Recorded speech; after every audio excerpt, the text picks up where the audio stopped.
ऑफिसला जाताना छान स्टाइलिश दिसावं असं तुम्हाला वाटतं का? पण आपण केलेली स्टाइलिंग थोडीशी अनप्रोफेशनल तर वाटणार नाही ना, अशी भीती सुद्धा तुम्हाला वाटते का? मग आजचा व्हिडिओ तुमच्यासाठीच आहे, कारण स्टाईल आणि प्रोफेशनलिझम या दोन्ही गोष्टींना बॅलन्स करून छान स्टाइलिश आणि फॅशनेबल कसं दिसावं, त्याचसोबत ऑफिसला जाताना स्टाइलिंग करताना नेमक्या कोणत्या टिप्स लक्षात ठेवाव्यात हे आजच्या व्हिडिओमध्ये आपण जाणून घेणार आहोत. So yes, let's start. Number 1, योग्य रंग निवडा. येस, ऑफिसला जाताना शक्यतो डार्क कलर्स घालणं अवॉइड करा, जसं की डार्क रेड किंवा मग तर वाईन कलर किंवा एकदमच असे पॉपअप होणारे कलर जसं की निऑन पिंक किंवा निऑन ग्रीन. हे सगळे जे कलर्स आहेत ना, ते घालणं तुम्ही अवॉइड करा. त्या जागी तुम्ही लाईट कलर्स घालू शकता, लाईट कलर्सचे कपडे घालू शकता, जसं की sky blue, pink, light green, थोडासा अगदी लाईट ऑरेंज किंवा बेज कलर्स, असे कलर्स तुम्ही नक्कीच घालू शकता. किंवा मग त्या डार्क कलर्समध्ये तुम्ही जे न्यूट्रल कलर्स असतात, बेसिकली ब्लॅक किंवा ब्राऊन, हे सगळे कलर्स तुम्ही नक्कीच घालू शकता. हे कलर्स दिसताना प्रोफेशनल दिसतात आणि तुमचा जो अटायर आहे तो सुद्धा यामध्ये चांगला दिसतो, प्लस तुम्ही क्लासी दिसता. आता हल्ली पेस्टल कलर्सचा सुद्धा ट्रेंड आहे, राईट? सो ऑफिसला जाताना तुम्ही पेस्टल कलर्स नक्की ट्राय करू शकता. पेस्टल कलर्स तुम्हाला छान प्रोफेशनल सुद्धा लुक देतील, त्याचसोबत तुम्ही स्टायलिश सुद्धा दिसाल. नंबर 2, आता समजा जर तुमच्या ऑफिसमध्ये फक्त फॉर्मल वेअर अलाउड असेल, कॅज्युअल वेअर अलाउड नसेल, तर तुम्ही काय करू शकता, फक्त शर्ट्स न घालता तुम्ही फॉर्मल कुर्तीसुद्धा घालू शकता. येस, कॉलर असलेल्या फॉर्मल कुर्ती मिळतात, ते इंडियन फॉर्मलमध्ये मोडलं जातं, ते तुम्ही नक्कीच घालू शकता. सो फॉर्मल कुर्ती तुम्ही घालू शकता. त्याचसोबत तुम्ही साडीसुद्धा नेसू शकता. ऑफिसला जाताना एखादी छान ऑर्गॅन्झा साडी तुम्ही नेसू शकता किंवा कॉटनची साडी नेसू शकता, प्लेन साड्या तुम्ही नेसू शकता आणि त्यावरती तुम्ही कॉलरचे वगैरे ब्लाऊज घालू शकता, ज्यामुळे छान फॉर्मल लुक तुमचा दिसेल आणि तुम्ही खूप डिफरंटसुद्धा दिसाल. त्याचसोबत तुम्ही ब्लेझर सुद्धा घालू शकता. अगदी पातळ कपड्याचे ब्लेझर सुद्धा अवेलेबल असतात, ते सुद्धा तुम्ही नक्कीच वापरू शकता. म्हणजे नुसता फॉर्मल शर्ट घालण्याच्या जागी तुम्ही जर तुमच्या स्टायलिंगमध्ये थोडेसे छोटे मोठे बदल केले तर तुम्ही स्टायलिश सुद्धा दिसाल. तुमचा कॉन्फिडन्स सुद्धा यामुळे वाढेल आणि तुमचा ओव्हरऑल लुकच खूप सुंदर दिसेल. नंबर 3, ज्वेलरी अगदी मिनिमल घाला. येस, ऑफिसला जाताना मोठे झुमके किंवा मोठे हुप्स किंवा अगदी मोठ्या इयरिंग्स किंवा अगदी खूप जास्त डिझाईन असलेल्या इयरिंग्स, ह्या सगळ्या गोष्टी घालणं तुम्ही अवॉइड करा, कारण प्रोफेशनली अशा प्रकारचे दागिने चांगले नाही दिसत. तुम्ही काय करू शकता, तुम्ही डेंटी ज्वेलरीमध्ये इन्व्हेस्ट करू शकता. डेंटी ज्वेलरी खूप क्लासीसुद्धा दिसते आणि तो जो लुक आहे ना, तोच खूप सुंदर येतो.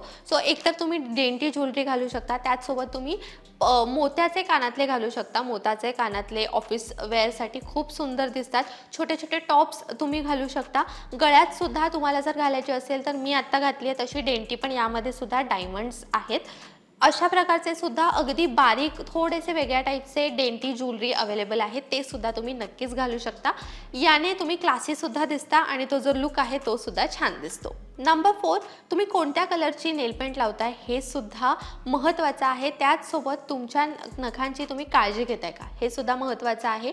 जर तुमची नखं वाढलेली असतील तर त्यांना व्यवस्थित शेप द्यायला हवा, कारण की जर तुमचे नखं जर वाकडे तिकडे वाढलेले असतील ना, तर ते दिसताना अजिबात चांगलं दिसत नाही. सो नेल्सला तुमच्या रेग्युलरली शेप द्या.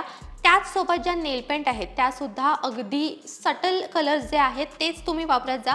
तुम्ही न्यूड कलर्स ऑफिसला जाताना वापरू शकता, ते खूपच प्रोफेशनल दिसतात आणि फॉर्मल लुक येतो आणि एकदम सटल लुक येतो. प्लस तुम्हाला जर नेल्स वाढवायला आवडत नसेल तर तुम्ही डिरेक्टली त्यांना कट करू शकता. याने सुद्धा तुमचा जो ओव्हरऑल लुक आहे, you look very put together आणि तुम्ही स्टायलिशसुद्धा दिसता. नेलपेंटसोबत तुम्ही कोणत्या कलरची लिपस्टिक लावताय किंवा कोणत्या कलरचं आयशॅडो लावताय हे सुद्धा महत्त्वाचं आहे. एकतर ऑफिसला जाताना आयशॅडो वगैरे लावणं तुम्ही अवॉइड करत जा. जर तुम्ही आयशॅडो लावलं तर एकदम ब्राऊन कलरचे जे आयशॅडो असतात किंवा न्यूड कलरचं जे पॅलेट असतं ते तुम्ही वापरत जा, जेणेकरून छान नॅचरल लुक येईल. त्याचसोबत लिपस्टिकचा कलरसुद्धा मॅटर करतो. अगदी भडक लिपस्टिक तुम्ही ऑफिसला जाताना नका घालत जाऊ, कारण की मग ते फॉर्मल अटायरमध्ये नाही मोडत. मोस्टली ट्राय करत जा की तुम्ही एखादा लाईट पिंक कलर लावताय किंवा न्यूड कलर लावताय. ऑफकोर्स तुमच्या स्किन टोनला मॅच करणारा एखादा तुम्ही न्यूड आणि थोडासा लाईट कलर लावा, ज्यामुळे तुमचा लुक खूप सटल दिसेल आणि तुम्ही खूप हेवी मेकअप केलाय असं दिसणार नाही. नंबर 5, तुम्ही ऑफिसला जाताना समजा जर फॉर्मल वेअरचं तुमच्या ऑफिसमध्ये कंपल्शन नसेल तर मग तुम्ही सेमी फॉर्मल लुकसुद्धा करू शकता. म्हणजे हल्ली बघा रिब्ड पोलो टॉप्स येतात किंवा आत्ता मी जो टॉप घातला आहे ब्लॅक कलरचा रिब्ड बेसिक टॉप आहे, अशा प्रकारचे तुम्ही टॉप घालू शकता. त्याखाली तुम्ही छान ट्राउझर स्टाईल करू शकता. जीन्सच्या जागी जर तुम्ही ट्राउझर घातली ना तर तो जो लुक आहे ना तो ऑफिससाठी एकतर चांगला वाटतो, त्याचसोबत एक थोडासा हटके आणि थोडासा क्लासी लुक येतो ट्राउझर्समुळे.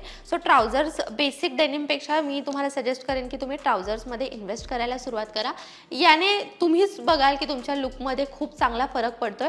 त्याचसोबत टॉप ना तुम्ही इन करण्याचा प्रयत्न करा. तुम्ही जो पण टॉप घालताय ना तो इन करत जा, त्याने सुद्धा लुकमध्ये बराचसा तुमच्या फरक पडतो. Number 6, bag. तुम्ही बॅग कोणती कॅरी करताय हे सुद्धा मॅटर करतं. अगदी डिझाईन असलेल्या बॅग्स तुम्ही कॅरी करू नका किंवा काही स्त्रिया काय करतात गोल्डन सिल्वर अशा कलर्सच्या चमचमत्या बॅगसुद्धा कॅरी करतात, पण ऑफिसला जाताना त्या बॅग्स कॅरी करणं अवॉइड करा. तुम्ही टॅन कलरची ब्राऊन कलरची एखादी छान क्लासिक मीडियम साईजची बॅग वापरू शकता. टोट बॅग जरी तुम्ही वापरत असाल तर त्यामध्ये तुम्ही कोणते कलर्स वापरताय हे इम्पॉर्टंट आहे. तुम्ही beige colour, tan colour, brown colour किंवा ब्लॅक कलर किंवा मग ग्रे कलर हे कलर्स वापरू शकता.